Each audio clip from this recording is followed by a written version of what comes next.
In September 2014, a small group of hunters was exploring a remote, densely wooded area located roughly 19 miles from their hometown. As they moved carefully through the thick forest, they made an unsettling discovery.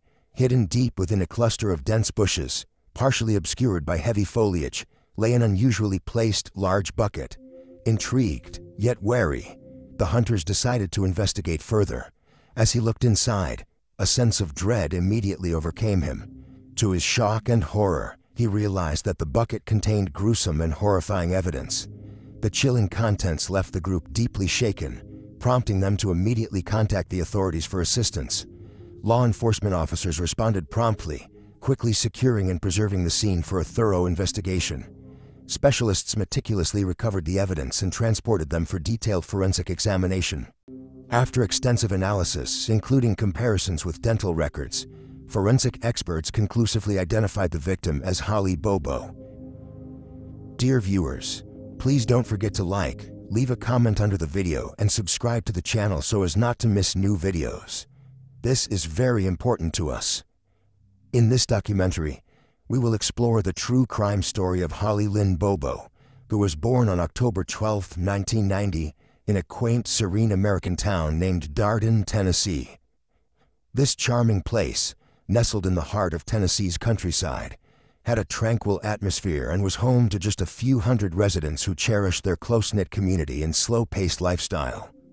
Surrounded by lush forests, picturesque hills, and winding creeks, Darden felt like an idyllic haven, far removed from the hustle and bustle of bigger cities. Holly grew up in this peaceful setting with her parents and her older brother, who shared her appreciation for nature and the great outdoors. The Bobo family deeply valued their time together, regularly embarking on family adventures, whether it was hiking through shaded trails, fishing in crystal-clear streams, or cooling off in local creeks on hot summer days. Their family bond was strong, built upon shared experiences and mutual support. Beyond her love of nature, Holly had a passion for music, especially singing. Her melodious voice often resonated during local church services, bringing joy and comfort to the congregation. Friends and family admired her kindness, warmth, and talent, predicting that she would accomplish wonderful things in life. Following her graduation from high school, Holly was determined to pursue a meaningful and impactful career in healthcare. Her compassionate nature guided her toward nursing, and she enrolled at the University of Tennessee's campus in a neighboring town to fulfill her dreams. By 2011, at the age of 20, Holly was deeply engaged in her academic pursuits, dedicating herself fully to becoming a nurse who could make a difference in people's lives. Balancing academics, family life, and friendships, Holly also maintained a loving relationship with her high school sweetheart. Their bond had grown stronger over the years, and the young couple eagerly discussed their future, imagining a life filled with happiness and shared accomplishments. Though independent-minded, Holly chose to continue living with her parents during her university years, largely because the university campus was conveniently close, just a short drive away. Moreover, their family home carried significant emotional value, as Holly's father had painstakingly built the house himself. Each room, every corner, held precious memories for Holly, making the prospect of moving out unnecessary and even undesirable. On the early morning of April 13, Holly awoke around 4:30 a.m., diligently preparing herself for the day ahead at the university. After a quiet breakfast and a few minutes spent reviewing her notes, she felt ready for class. Shortly thereafter, her parents departed for their workplaces, leaving Holly at home with her brother, who was still fast asleep. At approximately 7:30 a.m., Holly received a phone call from her boyfriend. He planned to go hunting that day on a large piece of property owned by Holly's grandmother and wanted to make sure that her family wouldn't mind. Holly reassured him, and they chatted pleasantly for a few more minutes. With classes approaching, Holly informed him that she'd soon be leaving for the university. Moments after the phone call ended, a nearby neighbor was stepping out of his home, about to start his day, when a sudden piercing scream shattered the calm of the morning. Alarmed and immediately concerned that something was terribly wrong, he quickly informed his mother about what he'd heard, and she wasted no time in calling Holly's mother. Holly's mother, already at work, instantly felt a pang of anxiety and attempted to reach her daughter by phone. As the calls went unanswered, her fear grew stronger, prompting her to rush back home to check on Holly in person. Inside the Bobo household, Holly's brother remained unaware of the disturbance until the family dog began barking uncontrollably from the backyard. Stirred by the unusual noise, he looked out of his window, initially unsure of what to expect. From his viewpoint, he saw Holly standing in the garage, accompanied by an unfamiliar man dressed in full camouflage attire. Initially, he mistook the man for Holly's boyfriend, as he knew about his earlier plans to go hunting and recalled that he often wore similar clothing. Although Holly's brother couldn't clearly hear their conversation due to the distance, he sensed something wasn't quite right from his sister's tense and worried demeanor. Concerned but still uncertain, he decided to call their mother to clarify if Holly had changed her plans for the day or if she'd invited her boyfriend over unexpectedly. However, his mother, frantic with worry, quickly interrupted him and shouted urgently that the man was definitely not Holly's boyfriend. Then, in an alarming and shocking moment, she instructed him to grab a firearm. Initially stunned by his mother's unexpected directive, Holly's brother asked for clarification, to which his mother urgently replied, "Yes," before abruptly hanging up. With growing fear and apprehension, Holly's brother turned back to look outside. His heart sank as he saw Holly walking towards the dense woods bordering their property, the mysterious man gripping her hand firmly. A chilling realization hit him as he noticed the man was significantly taller and broader than Holly's boyfriend. Suddenly realizing the gravity of the situation, he desperately attempted to call Holly and her boyfriend, but neither answered his frantic calls. Meanwhile, Holly's mother had already contacted the police, although the emergency call was mistakenly routed to the neighboring county's authorities due to her location at work. As Holly disappeared into the wooded area, her brother urgently informed his mother of the dire situation before grabbing his weapon and rushing outside to help his sister. Tragically, Holly and the mysterious intruder had vanished from sight, leaving only ominous signs of struggle behind. Upon entering the garage, Holly's brother discovered alarming splatters of blood scattered on the ground, a stark indication of the serious danger she was in. Immediately recognizing the urgency, he called the police again, clearly expressing the severity of the incident and the urgency of their response. Law enforcement arrived swiftly, though the precious moments lost had already allowed Holly's abductor to disappear without a trace. Holly's brother explained to the officers everything he had witnessed, providing details about the stranger's camouflage attire, large build, and the man was also wearing a cap so he couldn't get a clear look at his face. Still, he distinctly remembered that the man had long, dark hair reaching all the way down his back, something quite distinctive and unusual for their small rural town.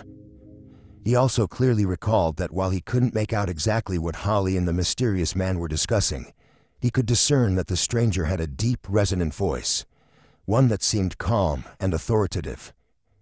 It gave him an uneasy feeling, heightening his concern even further. When the police arrived, they found the entire situation peculiar and difficult to understand, given the quiet nature of their community. However, they were initially hesitant to launch a thorough investigation, seemingly paralyzed by confusion and indecision. The local police department, being a small-town unit, had minimal experience dealing with such alarming circumstances. They lacked clear protocols or specialized training to manage a case of potential abduction, leading them to uncertainty about how to handle those crucial first hours.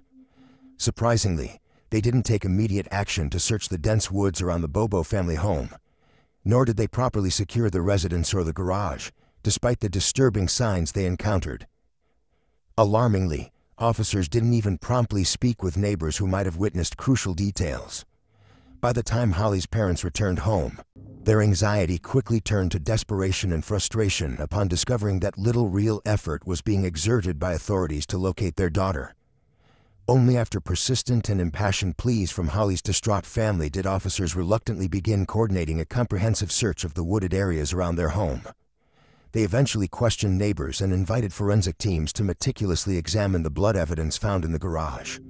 Crucially, authorities also took steps to conclusively rule out Holly's boyfriend as the perpetrator, It was already clear from Holly's brother's observations that the mysterious man differed significantly from her boyfriend in stature and appearance, and police soon verified through reliable witnesses that her boyfriend had indeed been hunting elsewhere at the precise time of Holly's disappearance. Despite the delayed response, the thorough search of the surrounding forest unfortunately yielded no immediate clues or physical evidence related to Holly's whereabouts. Hoping to make headway, investigators then urgently requested Holly's cell phone GPS data from her provider. The data revealed a troubling and perplexing sequence of movements. Holly's phone traveled northward for approximately 30 minutes before abruptly turning around and heading back toward her family's property. Ultimately, the last known signal originated from a dense wooded location just a short distance from her home. When authorities raced to investigate that specific area, they located Holly's phone, abandoned and deliberately tampered with.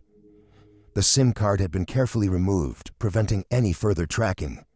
The discovery intensified the search effort, prompting investigators and local volunteers to comb through the area meticulously over several exhausting days. Unfortunately, their tireless efforts provided no additional clues or leads. However, a peculiar phenomenon soon emerged in the community.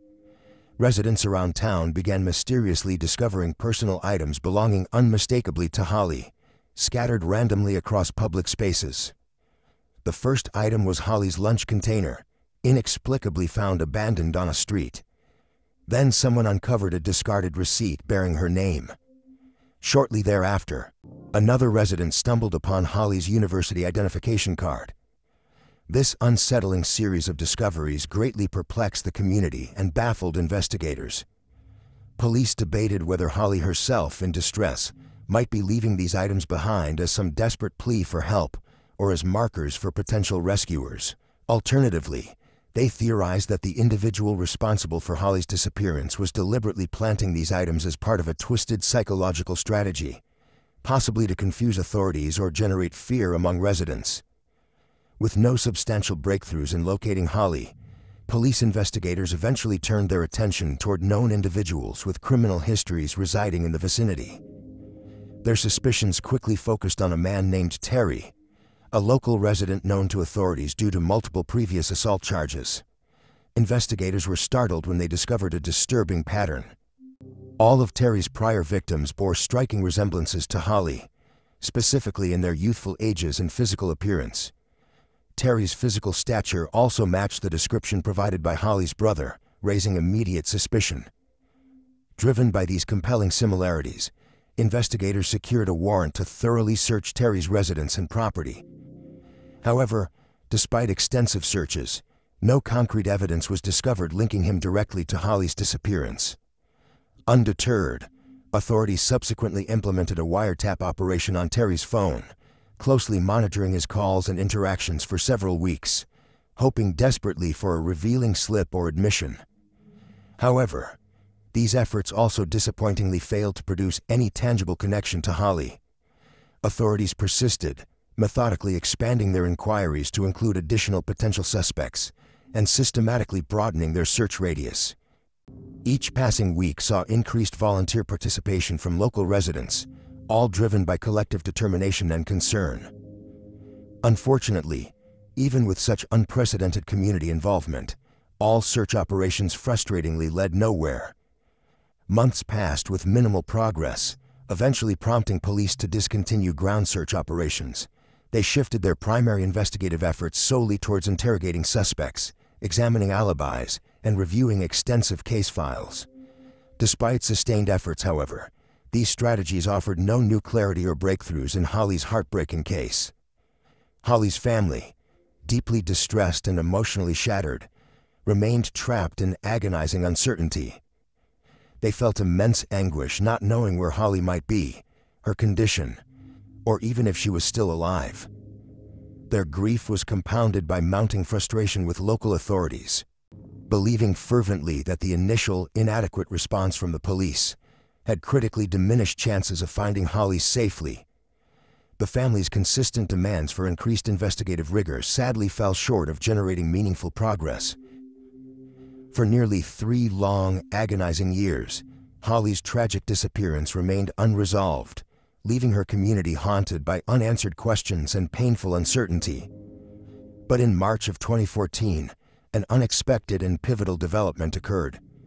Local authorities arrested a man named Dylan, well known to the police for prior offenses related to illegal substances and possessing unlawful weapons. While being interrogated about unrelated charges, Dylan suddenly and shockingly confessed he possessed crucial information, stating emphatically that he had seen Holly after she had been abducted. According to Dylan's startling account, on the very day of Holly's disappearance, he had traveled to his brother Zach's home to pick up his car. When Dylan arrived at his brother Zach's residence to retrieve the vehicle, he immediately sensed something was gravely wrong. Upon entering the home, he stepped into a scene that would forever haunt him.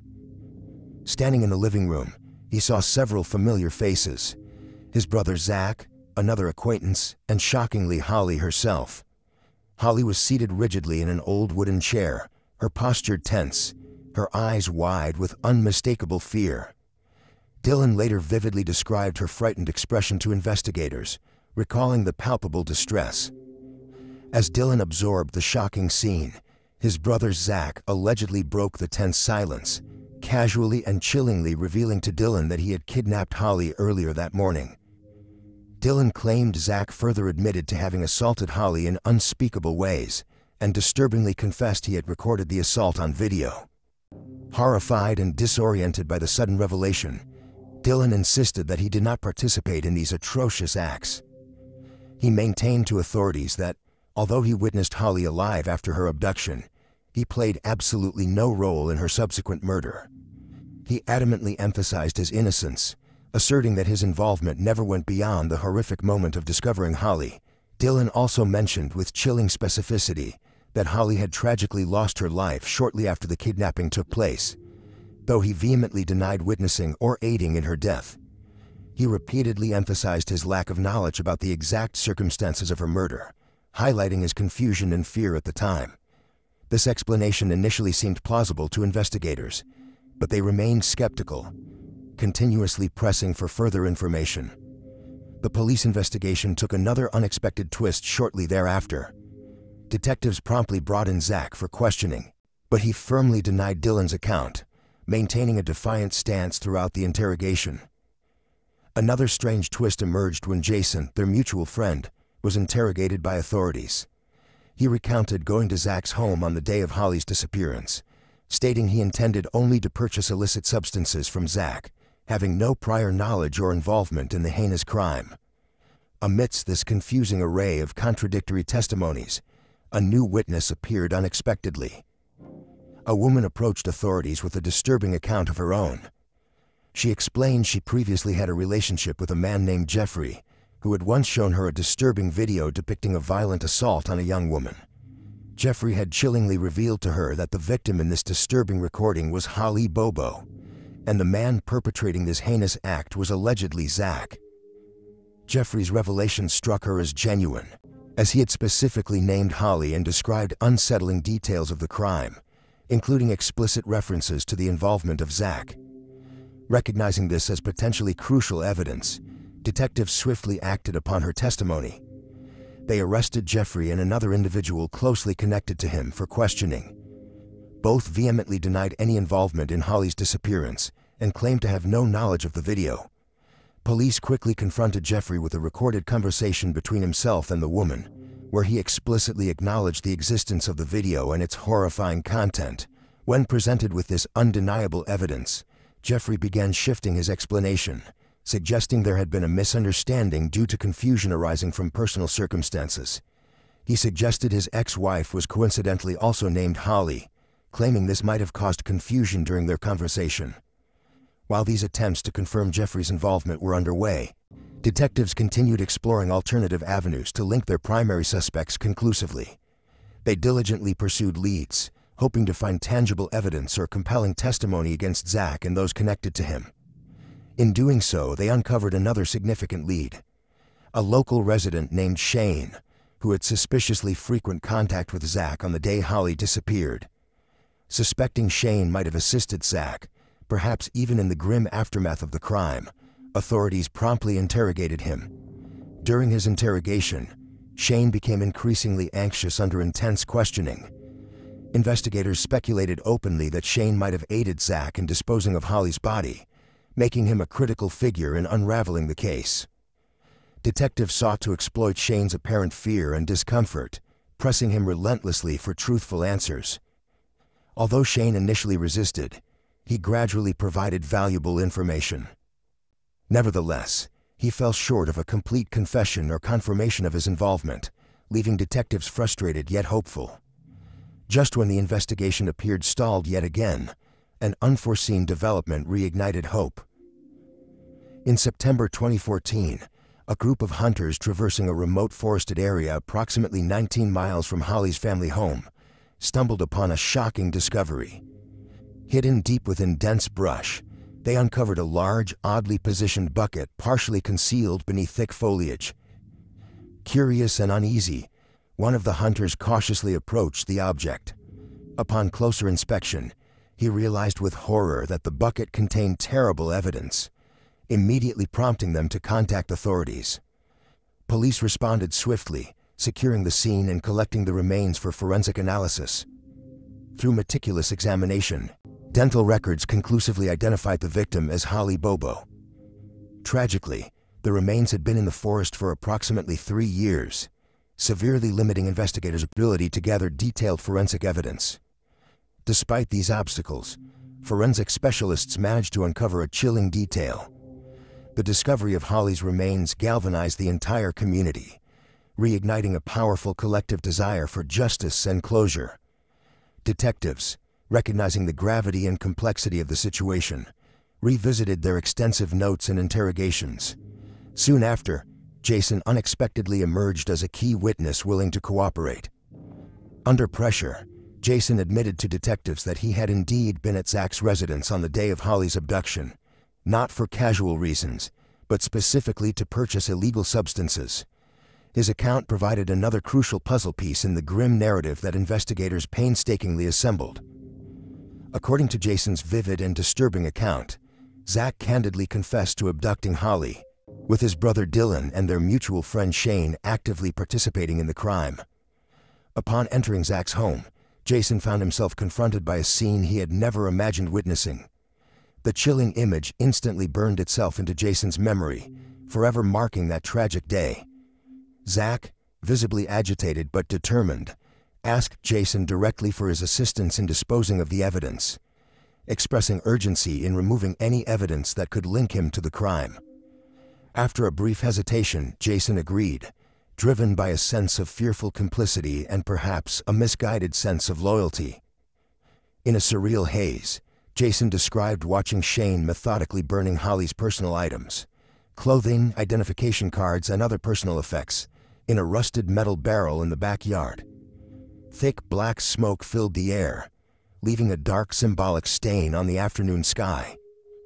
As they stood in anxious indecision, Zach abruptly made the final decision to dispose of evidence in the deep waters below. But before they could carry out their grim plan, they grew fearful of drawing attention. At this critical moment, Zach changed his mind, deciding instead to conceal evidence elsewhere, somewhere more discreet. Jason later recalled Zach's sudden, agitated demeanor as he struggled with the dilemma. With tension palpable in every action, Zach hastily ordered Jason back into the vehicle, and they sped away from the river without executing their initial plan. Several days later, Zach cryptically revealed to Jason that he'd ultimately hidden evidence deep within a secluded area of dense woodland. However, when Jason relayed this information to investigators, it became clear that Zach had either lied or deliberately provided a false location to mislead authorities. Holly's remains were later discovered in an entirely different wooded area, suggesting Zach's attempt at deception. Jason's testimony also presented investigators with troubling inconsistencies regarding the initial abduction scenario. Jason described a narrative wherein Zach, Dylan, and Shane had initially planned to confront Holly's brother at his home under. According to Jason's account, Zach intended to involve Holly's brother in manufacturing illegal substances. However, Holly's brother adamantly denied any interest or involvement in such illegal activities, affirming he'd never associated himself with these suspects. Furthermore, When recalling the morning of Holly's abduction, he maintained that he had only witnessed one person leading Holly away, someone whose description clearly matched Shane rather than Zach or Dylan.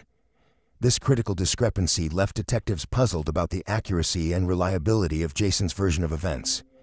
The investigation further intensified when a local woman unexpectedly came forward, presenting detectives with alarming new evidence. She recounted living with a man named Jeffrey, who had one day ominously shown her a disturbing video clip depicting the assault of a young woman. Jeffrey chillingly identified the victim as Holly and confidently pointed out Zach as the perpetrator, claiming the video had been secretly recorded by Zach himself, as assisted by Jeffrey. Shocked and alarmed by this revelation, the woman willingly provided testimony that opened yet another path of inquiry. Detectives swiftly acted upon her statement, promptly arresting Jeffrey and another closely associated individual. Under intense questioning, both men steadfastly denied any involvement or knowledge of the disturbing video in Holly's abduction. Authorities challenged Jeffrey's denials with recorded evidence from his conversation with the woman. Jeffrey, confronted with his earlier statements, suddenly became evasive, suggesting he might have misunderstood the context of her questions. Further complicating matters, Jeffrey introduced the notion of mistaken identity, asserting that his ex-wife coincidentally shared Holly's name, creating doubt and confusion about the legitimacy of the video. As investigators desperately sought concrete evidence, they painstakingly assembled circumstantial proof implicating Zach and his associates. Numerous neighbors provided critical testimonies, describing a white pickup truck speeding away from Holly's property shortly after her disappearance, a truck identical to the one Zach owned. Surveillance footage from local businesses and nearby roads reinforced eyewitness accounts, clearly identifying Zach's distinctive white truck in proximity to Holly's home around the time she vanished. Adding further credence to Zach's involvement, his ex-girlfriend bravely disclosed to detectives that Zach openly admitted his involvement in Holly's tragic fate. Another chilling piece of evidence emerged when a local resident came forward to describe an illicit exchange. The man accepted the weapon but, fearing association with the crime, discarded it into a nearby river.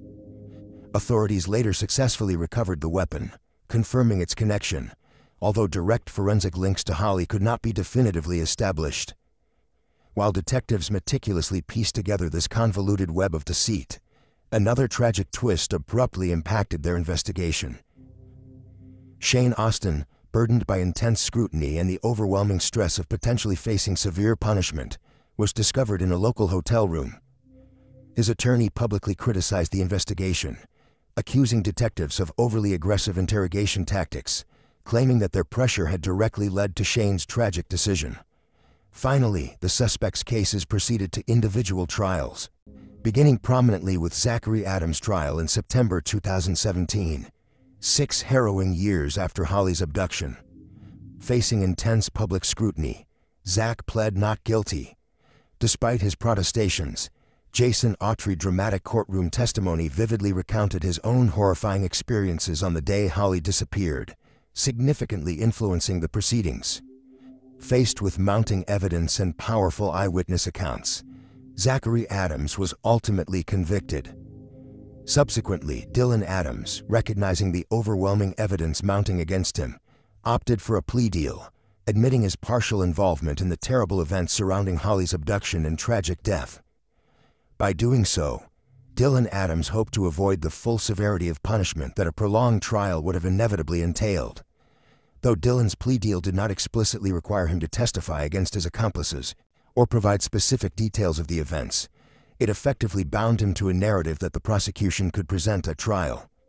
Consequently, Dylan was spared a harsher sentence but still admitted his complicity, casting him as an accessory in the tragic events surrounding Holly's disappearance and death. Jason Autry's situation, however, differed greatly.